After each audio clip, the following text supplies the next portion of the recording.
All right, welcome everyone. So today we're going to discuss chapter 4, which in the book I am reading is titled Wisdom in Action. And I think for a change, why don't we start with Kabir today and understand from him his kind of takeaway of the chapter or his understanding of the chapter. Sure, thanks. So I think the English translation is in fact more accurate than the Sanskrit one in this case, because in Sanskrit they call this chapter Gyan Yoga, which is yoga of wisdom. But I felt the crux of this chapter is more like wisdom in action, because they are talking about Gyan Yoga in the context of Karma Yoga. So for anyone who has never heard of this term Gyan Yoga, or literal translation Yoga of Wisdom, this is considered by most people who haven't gone deeper into it as yoga for intellectuals. So it is usually, I may say, misunderstood as the path to divine through your intellect. What I have discovered, on the other hand, is that in fact just the very first step, probably the step of discernment and using your common sense, is definitely intellectual. But the moment you start walking on this path, the path of uh, yoga of wisdom, it is all about staying in present moment without being in your head. Okay. And that awareness of the self in you, the self with capital S, this presence in you, this consciousness in you, and staying as that consciousness at all times, is how you further traverse on this path. And I'm sure most of you must be thinking that, oh, but no matter what yoga we talk about, we end up here. Because yes, it is in essence, everything merges very soon actually, as you start moving forward. And that's why I think Buddha, in fact, when he was talking to his advanced followers, bhikshus, monks, at one point, said, Ekayano maggo bhikkhave, which means that there is just one way, bhikshu. There are not many ways. And at other times, he would be like giving different kinds of guidances. So is it contradictory advice? Not really. Yes, you can start a little bit differently, but very quickly, whether you surrender to the God, or you just see that everything is impermanent, and with that wisdom, you just drop all your agendas and you are in present moment, or you are taking the path of Karma Yoga, where you detach from the results and you're focusing on the process, and very quickly you're out of your head. You are so much in the present moment. So no matter how we start, very quickly we end up out of our heads. You can't be thinking, analyzing, and be progressing. So in that terms, you can say there is just one path, right? But yes, the starting points and the I know the word bhav in Hindi and Sanskrit. I don't know what would be the translation in English. There's a term called bhav, which is the its literal translation is emotion, which is not correct. It's more like the attitude, basic attitude or something towards as we move forward and we get into presence, the journey becomes more intuitive. You are more in your heart, less in your head, and so on. So coming back to the chapter, I felt this is the description of Gyan Yoga by Krishna to Arjuna in this chapter is definitely for a karma yogi, someone who is in the path of action and growing forward. And Krishna is pointing out that as you start moving forward, you will experience the oneness. You will know that there is no difference between you and me, and that is the path of Gyan. So I think that we can probably delve more into it. I think why don't we hear what Nadine has to share based on our reading, and then we can delve into some questions. Yeah, so Wisdom in Action, this chapter is called. So I felt when I started reading it that there were quite a few repetitions from the previous chapters. I felt there was again a lot around what Krishna is, what it means for us within. And I was glad that this came up again, because reading it sometimes almost brings you into the sense that you see that all as an external thing happening, right?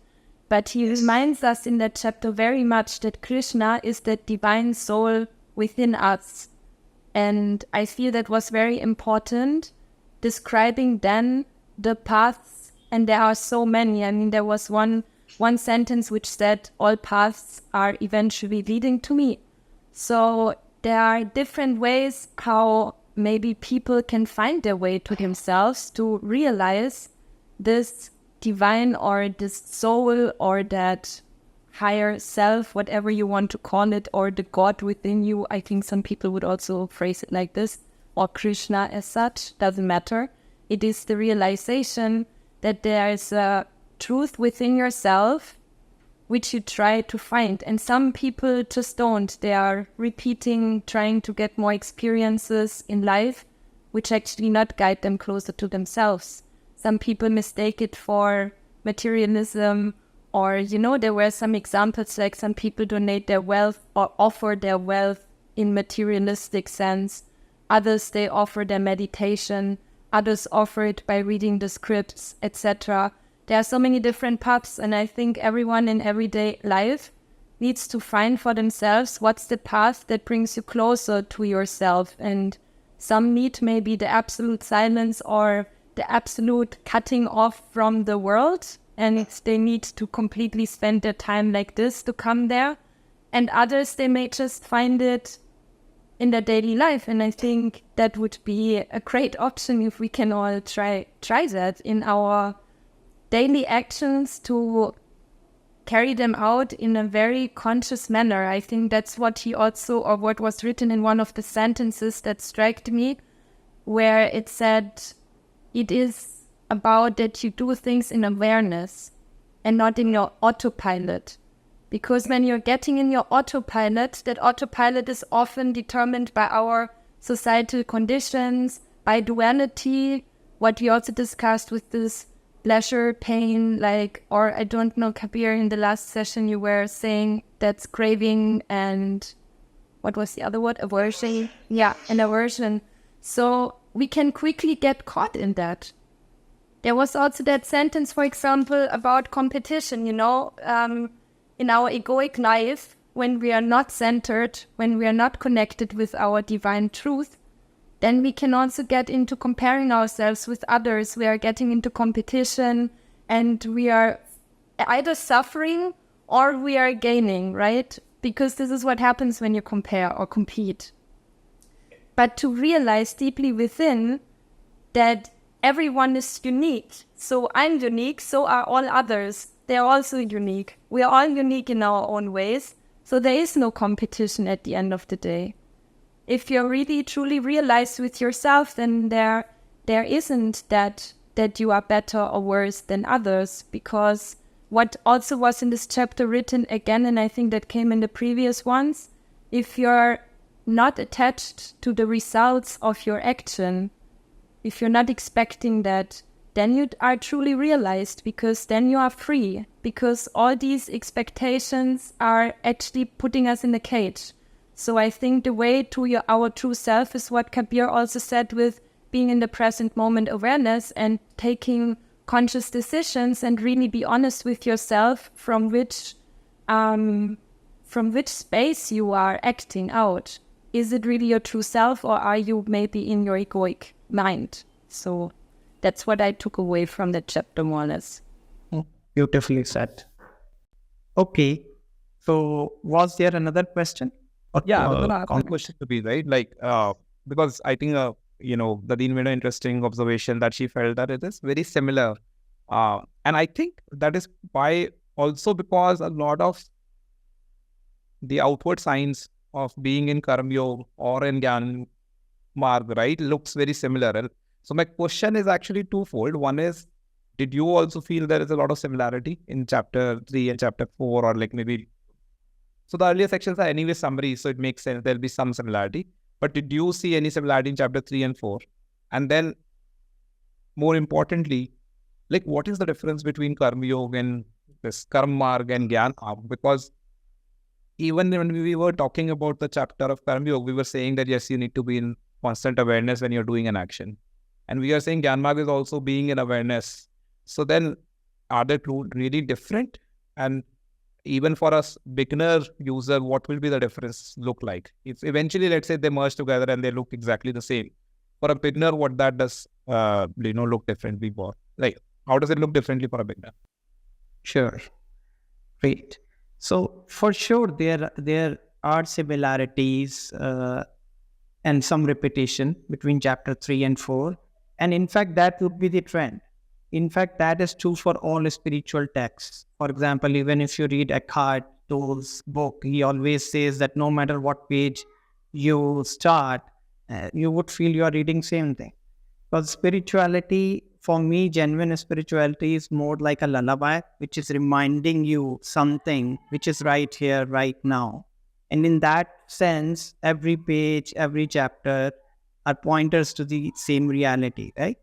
Now, more specifically, in Bhagavad Gita, the focus is on the Karma Yoga.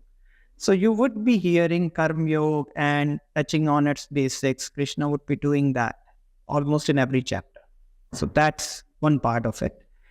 The difference between chapter 3 and 4 is, if anyone had any doubts whatsoever that Krishna and Arjun are two different individuals, and Krishna in a very dualistic way is a holy being and Arjun is a mortal, Krishna makes it very clear in this chapter that we are one, and I am the pure consciousness, and I am in the heart of all. And he, using the pronoun I, he talks about how I guided these rishis, which were born thousands of years back. He lists their name also at the beginning of chapter.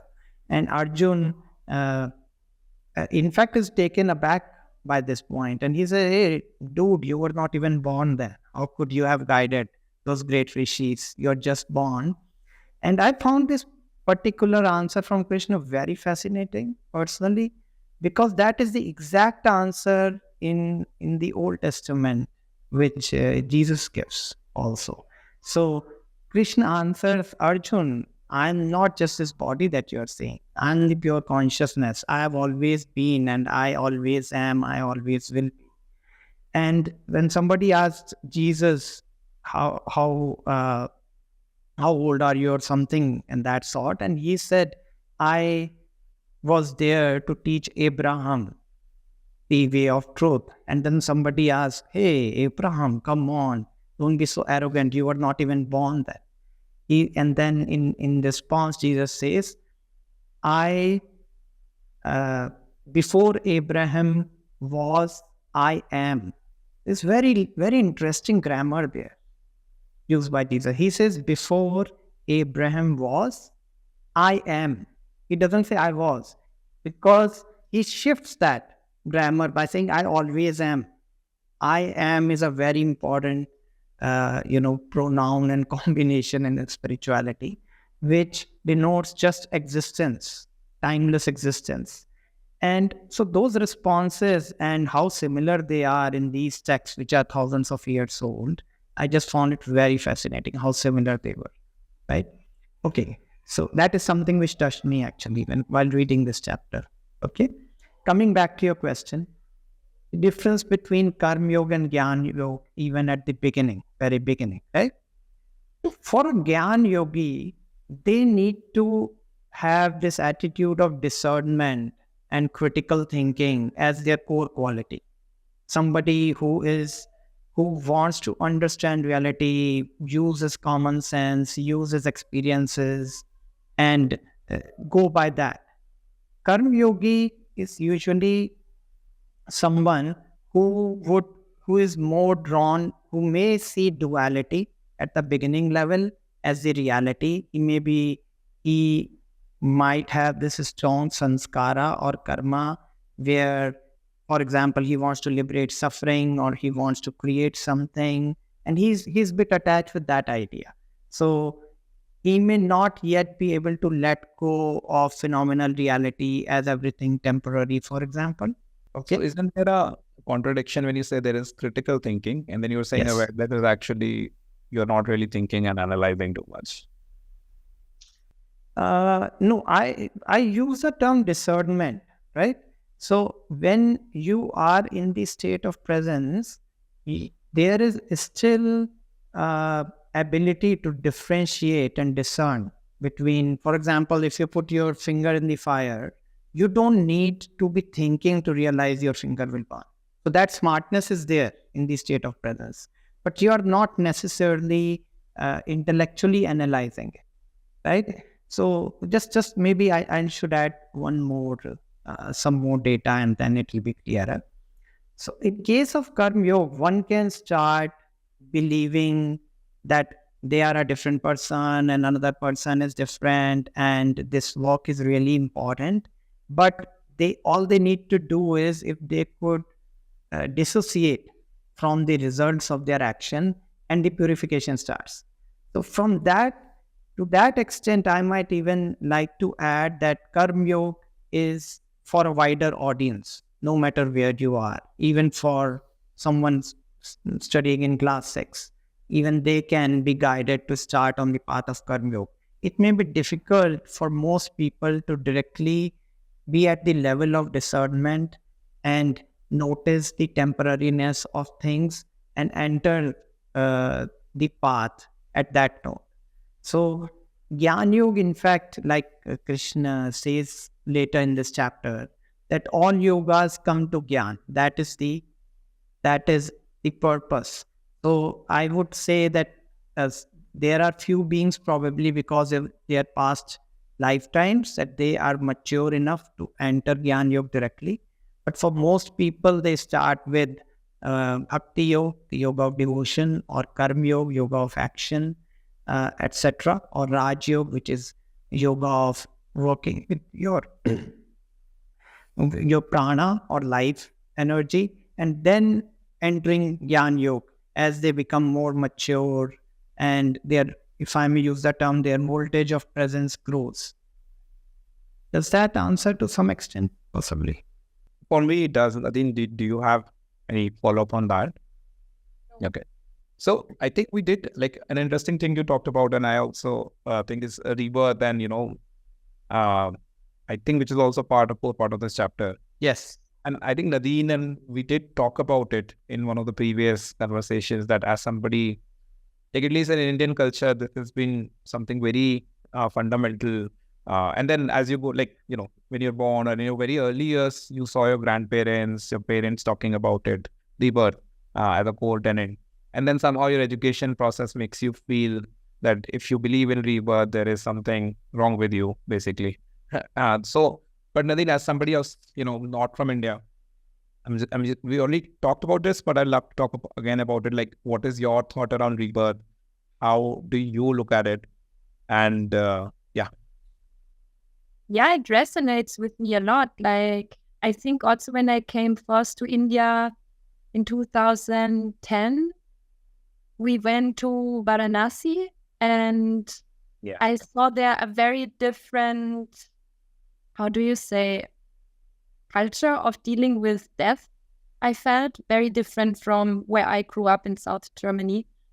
I felt it's more of, it's more shared with more people. It's not tried to be kept in a small circle with only and I mean, I didn't participate in any ceremony or something. I'm just saying what was my feeling being around in Varanasi at the Ghats.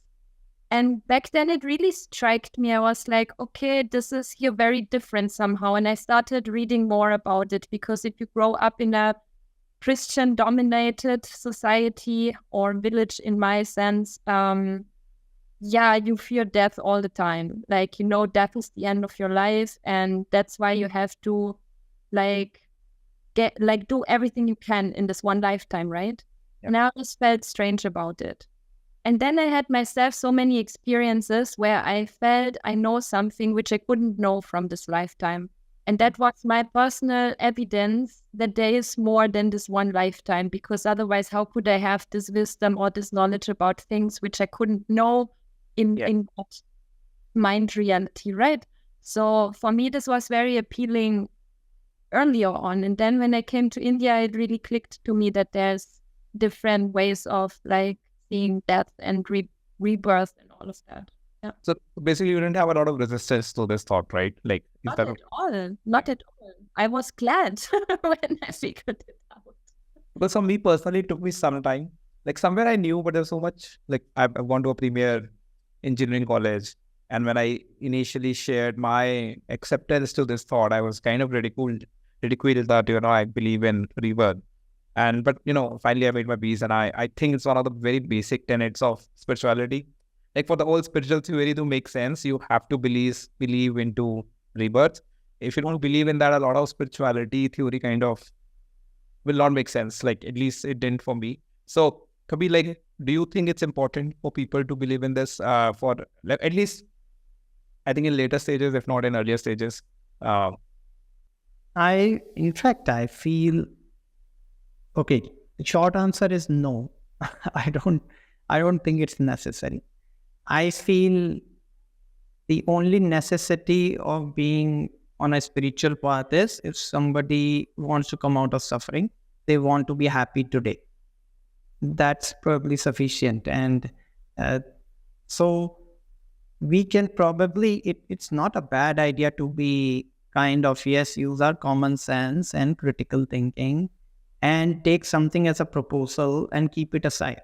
I really love Buddha in that sense, because when he talked to bhikshus about how to take his teachings, he gave example of how a goldsmith tests the gold. So he says, monks, whenever I say something, take it as a proposal. Now, just like a goldsmith, he bends it, scratches it, bites it, and use your critical thinking, common sense. If it doesn't feel like a ridiculous proposal, and if it's practical, try to live it. And as you live it, you will experience the fruits of it. And only when your experience matches with what I was suggesting, then only you accept what I'm saying. So yes, you should have openness to at least look at something which is very new and give it a shot. And that's what I also liked when Vivekananda spoke to his teacher Ramakrishna Paramhans. Vivekananda was an intellectual, a man of science. And when he said, hey, this doesn't make sense to me, just like your IIT friends. And his guru was like, hey, what kind of a scientist are you? I'm giving you a proposal, you're not even ready to try it out. You're rejecting it right here because you have read somewhere that it's a ridiculous idea. Why don't you give it a shot? And he was like, but giving it a shot, the next thing you will tell me, give 30 years. And his guru was like, no, right here. Are you up for it? Give me half an hour. Let's give it a shot right now. And he actually did. And he had the intuitive experience. It is true that the evidence you get in spirituality is personal. And it's a subjective and it's not an objective experience.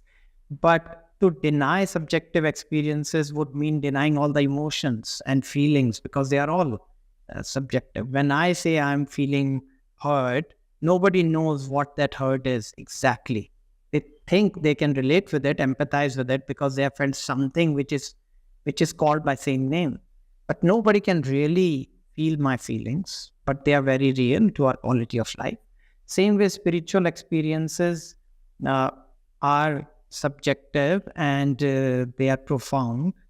And if we deny them, then in fact, I might argue, and it may become very intellectual if we go deeper into things, because we can go into quantum physics, where then they say how an observer affects the result of an action. Quantum physics has acknowledged that how come, which is different than all the sciences. And also quantum physics is the science of probability, where they say this may happen, a particle might be here or might be there, which is against the Euclidean geometry or the traditional ideas of space, time, certainty. So when we talk about the physics of relativity and physics of quantum mechanics, it would also sound ridiculous to someone whose ideas are, if I may say, outdated. I think a lot of so-called engineers and scientists today are living by ideas of 19th century sciences. Sciences themselves have become more into the area of where subject is important, probabilities come into action.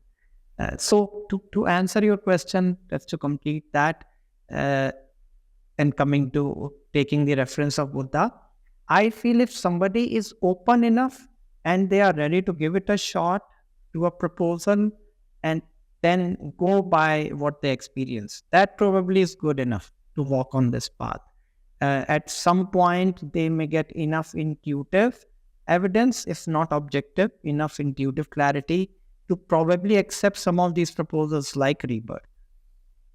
This reminds me of a story I heard in the 10-day Vipassana course from Goenka ji, which is, he talks about like elaichi in kheer, right? Which is basically sweet rice pudding, right? And there is cardamom in it and it's black. So he's saying that the mother wants to give you this sweet rice pudding and, she has put cardamom in it for the flavor and she wants to give you the best thing. But now suddenly the child sees and he says there's something black in it, right? So I'm not going to eat this now because why would I eat something where there is something black? And then then the mother says, okay, you know what? I'll just remove the cardamom and you still have the kheer. And obviously the analogy here is that the spiritual knowledge is the sweet rice pudding we should be kind of eating. And if we don't like the rebirth part of it, just remove it rather than reject the whole. Because I think a lot of people get turned off. Like they just reject the whole thing just because they don't agree or their education forces them to not agree to this tenet of the spirituality. I think, can I just add here a point, because that's what I actually wanted to add to what Kabir said and what you just said. And that's where this chapter also highlights on that you need your awareness in every action you do. So if someone proposes something to you, you also need to check in from which mindset are you answering this question or responding to it, Is it your mind, which is trained by science and only what's proven by science is true, which is a limitation in itself? Then you need to check if that's valid and be honest to yourself. Because what I also experience for myself, we're developing over the course of our life a lot of beliefs. We are taking up a lot of beliefs because maybe of the parents we're growing up, the peers we are surrounded with, and not that we are a victim to that. We're also taking our choices, right? We take our choices because somehow in us there is something that strives for life or that wants to be happy or something. So you're developing your strategies, how to maneuver through life and what you're believing in to live a life that's maybe more directed towards happiness. I mean, that's what most people are seeking at the end of the day. And to really check in with yourself if such proposals are coming to you. Am I responding to this now from my survival strategies that I was ingraining for the past years of my life? Or am I able to be really honest in this moment right now, feel my heartbeat, feel myself, and then let the answer come from that space? I think this is something profound from this chapter, which I feel we should always keep reminding ourselves as often as we can, because it's so easy to get lost in daily life and just operate from your limiting beliefs or whatever you made your truth over the last years, being exposed to different people or society or whatsoever. Yeah, I completely agree. I do have one more question for Kabir, right? So is there a significance of order of this becoming the book talks about Karma Yoga first, and somehow you mentioned that the other three paths kind of lead to Karma, to Gyan Marg, right? And what I think Nadine was alluding to, this is where I got the question, is that I feel what you said, Nadine, only comes once you have certain level of awareness, right? For you to be aware about your belief systems already requires you to kind of be aware that you have a belief system. Otherwise, most of us, right? And I think that's why somewhere correct me if I'm wrong, Kabir, you're saying Gyan Marg is a little superior because at least you have to have that much discernment on the first place to be able to follow this path. But I'm just curious, based on this observation, that why is this Karm Marg and then Gyan Marg basically?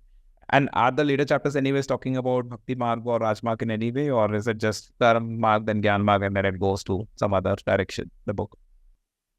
Okay. So I'll answer the second part first. Yes, later chapters will talk about Bhakti Marg as well. Maybe it will touch on the Raj Yoga a little bit, but mostly the text is focused on Karma Yoga. And because all the yogas end up into wisdom, wisdom is the goal of all the yogas. And by wisdom, we mean reality, because reality is one. So there is a perception or apparent reality, and then there is the absolute reality. So we are going from the gross to subtle, from apparent to the absolute. And that's where we go from duality to oneness, to just the reality that our senses are perceiving, to reality as, which is beyond senses, so to speak, right? And that's where we feel we are like energetic beings and more connected, and we go way beyond these lifetimes and so on. All these intuitive truths start becoming clearer, right? So that was the answer to your second part anyways. Why Karma Yoga first and then Gyan Yoga is because here Krishna is dealing with Arjun. And as Arjun made clear from his question in this chapter, when he asked Krishna, hey, you were not even born. So Arjun has not yet got the intuitive awareness of him being more than this body mind. So he is reflecting an identity, an egoic mind, a regular person who is living this life as a person, as a body mind. And Krishna is proposing to him that, hey, I know he's, even though on one side, he is putting proposals to Arjuna, at least making him aware intellectually that we are more than body minds. But again and again, he'll come back to Arjuna and he says, but I know this is your reality today. You believe you're a prince, you are here for the war. And let's just come to this moment, and can you perform your action without attaching to the result? So someone who is in their mind, believing in the reality of senses at the absolute level in their experience right now, they will have to start with Karma Yoga or Bhakti Yoga or Raj Yoga. As we'll see, I don't want to go too much into it, but even in Bhakti Yoga, you usually start for Nadins or other audiences who don't understand the literal translation, Bhakti is the yoga of devotion. So it usually starts with a person believing that they are different and their deity or the god they are worshipping is someone out there living somewhere as a person, as a super being. And then later, as they evolve in their bhakti, they start realizing that they are part of this reality, and the deity that they were worshipping is in fact one with them. So they evolve into that reality, which is again considered Gyan or wisdom. But they will have to start with duality. So if we have to work with duality, we'll have to work with Karma Yoga or Bhakti Yoga or Raj Yoga. That's why in this case, the text which is focused on karma, on Arjun and this particular situation, it starts with Karma Yoga. So is there like I have more questions, but before we go there, is there some specific themes, Kabir, you or Nadine would like to highlight from the chapter? Like something we think will be interesting to talk about? Some other things which we might have not touched till now in detail. I have touched, I believe, already, but I'll just mention that this is the first time in 4 chapters where Krishna makes it very clear to Arjun that we are beyond body mind and we are one, because this is the chapter on Gyan Yoga, on Yoga of Wisdom. So he is talking more about Advaita or the oneness, while he understands that there is duality in this experience, but he is reminding Arjun a few times in this chapter that I am a timeless being, you are a timeless being, and we are actually not in fact two separate beings. So he's at least hinting at that very clearly in this chapter. Anything you want to add there?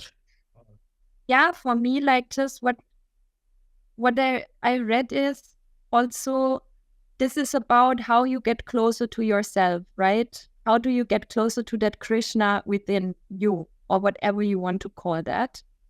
And there were some suggestions also that, for example, you surround yourself with those that may be close to that, and I'm coming now back to how to apply this in our daily life. How, like, you can check in your surrounding with whom you feel true, where you just feel you can be yourself, and you will be sensing this quite quickly, because if you're really going honest with yourself into that, who is just reconfirming your limiting beliefs, who is honestly giving you maybe answers to your questions, or what's even coming from within you to your questions. I mean, often we also tend to ask others about what we seek, about what we need, but we are actually neglecting that this wisdom is also within us. And if you look for it in the external, then see with who or what you can spend your time with. I think I said that in one of the last sessions also, that such things are, being, for example, with animals. Animals are very pure and true. They are not having any, they don't judge you by what you look like or what you're saying or by your mood or whatsoever. They're very true. Like, they're just true beings in that sense, right? Or if you go in nature, if you're surrounding yourself with plants or something, you'll get a sense of what I also said last time with children, the small ones, babies, for example, they're just pure. So, like, how do we nourish ourselves, like our own search for being like close to ourselves? That may also be something where you look in your surrounding where you should spend your time. What really nourishes you? You can also check in with yourself. When do I feel drained? And when do I feel nourished? And then focus more on that things that make you feel nourished and not tired or angry. And I'm not saying that these other emotions aren't part of our lives. They are. And sometimes we also need conflicts to grow, to see something deeper within us, because often when these shadows or the dark spots, the blind spots, whatever you want to call it, maybe there lies something to break through to yourself, right? So I'm not saying not to look at it, but at least try to see what nourishes you, where you come more fulfilled out of afterwards. And I think this is what this chapter also is about, finding your paths that lead you closer to that. Yeah. Maybe do you want to add to that? Yeah, I was just saying, maybe both of you can also share what is it in your daily life that brings you closer to yourself. Yeah. So do you want to add to that question, what can you do in daily life which kind of helps you be more on this path? Yes, of course. And that is the whole idea of these sessions, of course. So we'll have to come back to application and not just discussing philosophy or the text. So thanks to Nadine for bringing us here. And I agree with Nadine. I would probably say a little bit in the context of Karma Yoga, because coming to this chapter, it's about how to apply Karma Yoga where it leads you towards wisdom. And specifically looking at Karma Yoga, it's more about how to train your mind not to go to the future too much. In this case, not to worry about the result, not to worry about possibilities of win or loss too much. So when we see that tendency which all of us have due to attachment with the activity we are doing, we do anything. We talked about a cricket captain in one of these sessions, I think last time, I shared an example where he was able to train himself and his team to focus on the process more. And by doing that, not only will you become more efficient in what you're doing, but you will be allowing the voltage of presence in you to grow. You would be allowing consciousness in you to evolve. And it is deliberate that I am using the term allowing, because a lot of, as we go deeper into spirituality, a lot of guides would point out that actually you can't do much for the evolution. That's a natural process in you. So that's a good news also. You don't have to do much for evolution.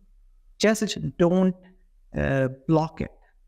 So when we dwell in our mind, when we are living our lives with fear or greed, cravings, aversions, dwelling too much on the future, on the past, worrying, basically being in our head and being a nervous wreck, by staying in this energy and this state, we are blocking our evolution. And what the path of Karma Yoga in this case is pointing is to train your mind again, to remind yourself, hey, I can't control the result. I can only do the process. Yes, for whatever reasons, I do want to make this difference, whether it's for the larger good of society, whether it's for your family, for yourself, for whatever reason you are attached or you have a goal to achieve. But you can't achieve it the future by staying in the future. So train yourself to be in the present again and again and again. That is the path of Karma Yoga.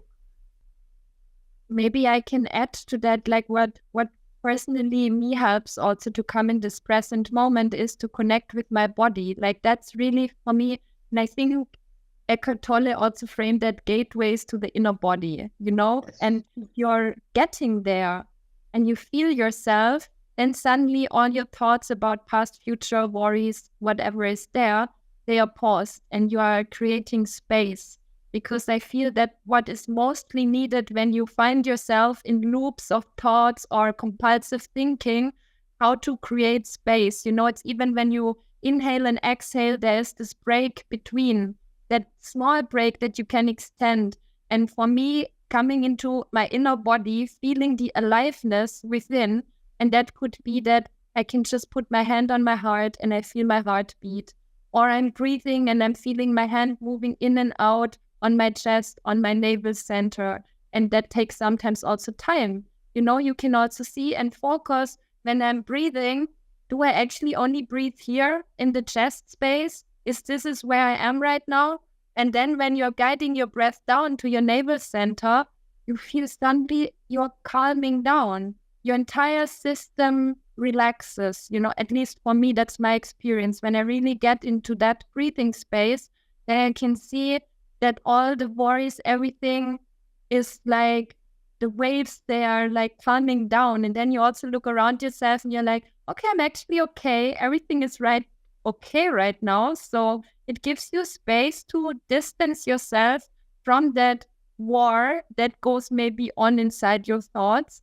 And you can be refreshed and get a new perspective on it if you're managing really to feel yourself. Like for me, this is pretty amazing, that practice. Or, close your eyes and feel if you can connect to your left hand. Is your left hand there when you can't see it? Can you feel your fingertips? Just check in with yourself and do these things throughout the day. They help me tremendously in grounding myself. So, and yeah, these are the spaces to have and then see what's coming out of it. I think that is a very powerful, of course, pointer. Eckhart calls them, like Nadine pointed out, as portals to presence. And the most powerful is inner body, which is what Vipassana also focuses on, through your breath, through your body awareness. But for people, maybe students or someone who finds it hard, because in the beginning, yes, it's not easy for a regular person, possibly who is quite distracted by so many things, to be able to connect with their inner body. There are other portals suggested. For example, just bringing your awareness to your senses, to your visuals, the visuals around yourself, the smells, the feel of air. And usually, no matter what you're doing, whether you're in office or whether you're a sportsman, if you have a goal and you're trying to accomplish something, your body and senses are connecting with something, whether it's a laptop screen or a cricket bat in your hands, right? So that is another very powerful portal. Even I may say that even something which is even more basic than inner body awareness, which everybody has access to, they can just try to pay more attention to their surroundings at this moment. Easwaran, this was really helpful for me. I remember when you sharing this with me that just start looking, like if you can focus on what's outside. And I was so surprised. It sounds very simple. It sounds like most of the time we will be looking outside, but actually we are not. Because when you start trying to focus outside, you realize most of the time you're not observing. So as simple as moving out in your eye, like visually, is very powerful to come in the present. But I'm a little confused now because I think last time also we were talking about similar stuff, right? Like when we were talking about karma yoga, we were again talking about similar stuff, right? And now we're talking about wisdom in action, and then we are talking about similar stuff, come in the present. So I am confused. Okay. So I'm assuming even a viewer who is listening to both these things will feel, again, then it sounds very similar. So can you help again, Kabir? Like what exactly, like when you're saying karma yoga, we are saying the same things. And now we're saying Gyan Marg and Gyan Yoga, and we're saying the exact same things in a way.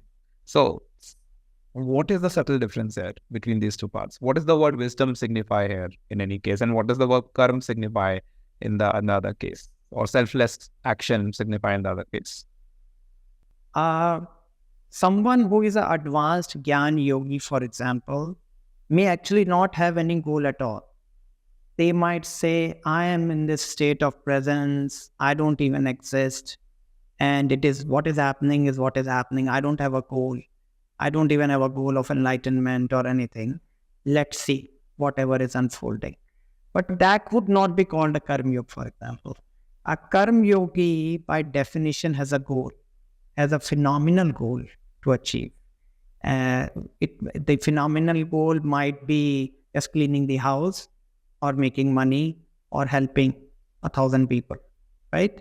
Or the society. But they usually have a goal. They are still drawn. They have sanskaras where they have, they are drawn to achieving something at the phenomenal level. Does it help? Yeah, that was very actually personally for me. So thank you. Yeah, and here, if I can come in, I think it's very important also to ask oneself, what is your purpose? Like, why are you practicing even spirituality? For what? Like, why do you want to get closer to that divine self? What do you expect out of it? Like, what is it that motivates? I think to really ask this is also important, because if you look in that community around spirituality, you can also find from the highly ego-driven person to those that are maybe selfless. But for me, then selfless, I mean, I also don't want to be a neutral being, you know? I don't want to not be affected by anything that happens in my surrounding. Then the point is, why am I in this world as a human being? Then I could also be not here or do something else. That's my personal take. So the question is also, where are you heading at with all that practice? Why are you even interested in that? Why do you want to look at it? So I think one also needs to very honestly ask oneself this question. And if I can also come to that other point about being in present moment awareness, it also doesn't mean for me that you are ignoring your life circumstances. It's not about the house is burning behind you and you're like, oh yeah, but now I need to come in my present moment awareness and not be affected by it. But maybe the flames are just behind your body and you are about to be consumed. You know, so it's not about like using the present moment awareness as an escape from what is right now happening in your life. I think this is also something I find important to say, because a lot of our human nature tends to escape.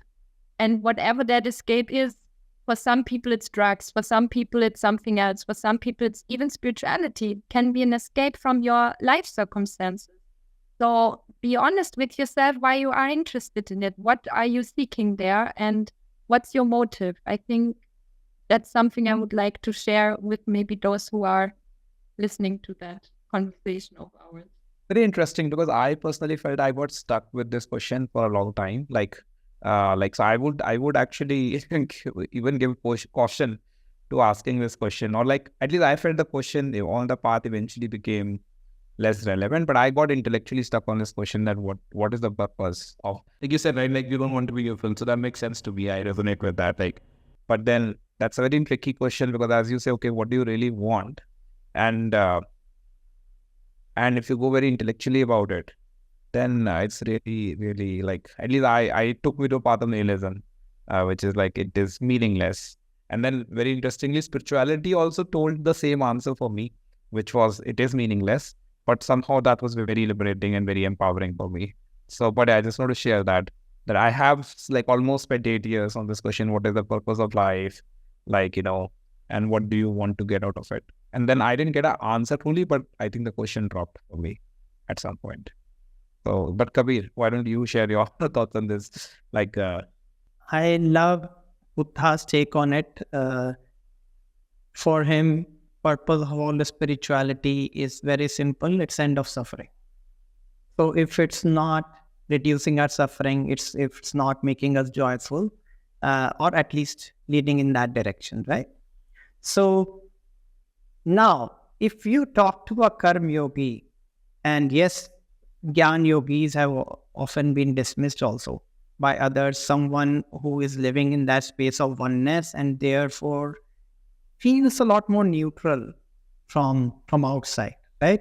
They are actually extremely sensitive usually when you are in the state of presence. State of presence itself is extremely spontaneous, fearless, and sensitive.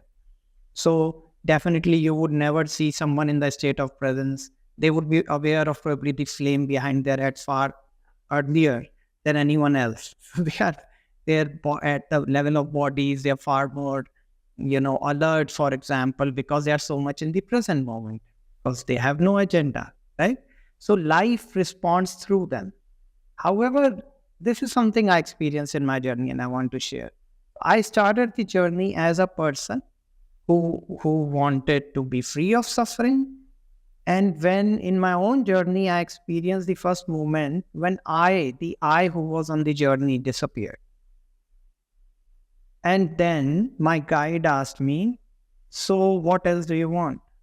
And I thought that's such a stupid question. Who wants? Right? And these paradoxes start becoming pretty interesting as you go further. And that's where I can relate with the Gyan Yogi, where they say there is no me, there is no you, there is just play of life.